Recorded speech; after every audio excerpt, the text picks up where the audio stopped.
লোকসভা ভোটের আগে বড়সড় ধাক্কা তৃণমূল কংগ্রেসের 10,29,00,000 টাকা বাজেয়াপ্ত করল ইডি। সোমবার কেন্দ্রীয় তদন্তকারী সংস্থার তরফে টুইট করে প্রেস বিবৃতি দিয়ে একথা জানানো হলো। বিবৃতিতে ইডি আরও জানিয়েছে, চিটফান্ড সংস্থা অ্যালকেমিস্ট গ্রুপের আর্থিক তছরূপের মামলার তদন্তে এই পদক্ষেপ করা হলো।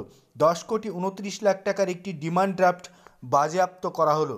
ওই টাকা তৃণমূল কংগ্রেস আর ব্যবহার করতে পারবে না, তাদের ওই পরিমাণ টাকা বাজেয়াপ্ত করা হলো ইডির পক্ষ থেকে।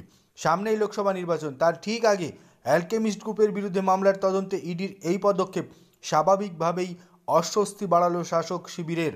যদিও ইডির এই 10,29,00,000 টাকার ডিমান্ড ড্রাফট বাজেয়াপ্ত করার বিষয়ে তৃণমূলের তরফে এখনও পর্যন্ত প্রতিক্রিয়া পাওয়া যায়নি।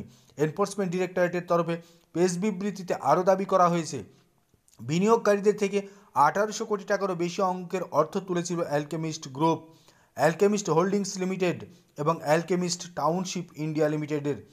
সেই সমস্ত টাকা টোপ ফেলে তোলা হয়েছিল সাধারণ নাগরিকদের কাছ থেকে। দুর্দান্ত রিটার্নের টোপ দিয়ে ফাঁদে ফেলা হয়েছিল সাধারণ মানুষজনকে, কিন্তু জমা দেওয়া সেই টাকা আর ফেরত পাননি তারা। উল্টে ওই টাকাগুলি অ্যালকেমিস্ট গ্রুপের অন্যান্য সংস্থায় সাইফন হয়ে গিয়েছিল বলে দাবি ইডির। এই তদন্তে আরও উঠে এসেছে, প্রতারণার এই টাকা বিভিন্নভাবে খরচ করা হয়েছে। ইডির দাবি, প্রতারণার টাকার একটি অংশ ব্যবহার করা হয়েছে তৃণমূলের জন্য বিমানের টিকিটের খরচ দিতে। ইডির তদন্তে উঠে এসেছে 10,29,00,000 টাকা অ্যালকেমিস্ট এয়ারওয়েজ প্রাইভেট লিমিটেডের তরফে বিভিন্ন উড়ান সংস্থা, হেলিকপ্টার সংস্থাকে দেওয়া হয়েছিল তৃণমূলের জন্য।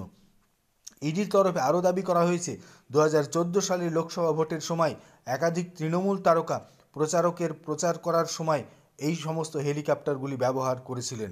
ইডির এই বিবৃতির পর এখনও পর্যন্ত তৃণমূলের তরফে কোনো প্রতিক্রিয়া পাওয়া যায়নি। তবে শাসক শিবিরকে খোঁচা দিতে ছাড়েননি বিরোধী দলনেতা শুভেন্দু অধিকারী। দিল্লির জোনাল অফিসের পদক্ষেপকে স্বাগত জানিয়ে এক্স হ্যান্ডেল শুভেন্দু লিখেছেন, এটি হিমশৈলের চূড়া হিসাবে বর্ণনা করা যায় না, এটি খুব বেশি হলে একটি বরফের টুকরো। হিমশৈলের চূড়া এখনও রয়েছে।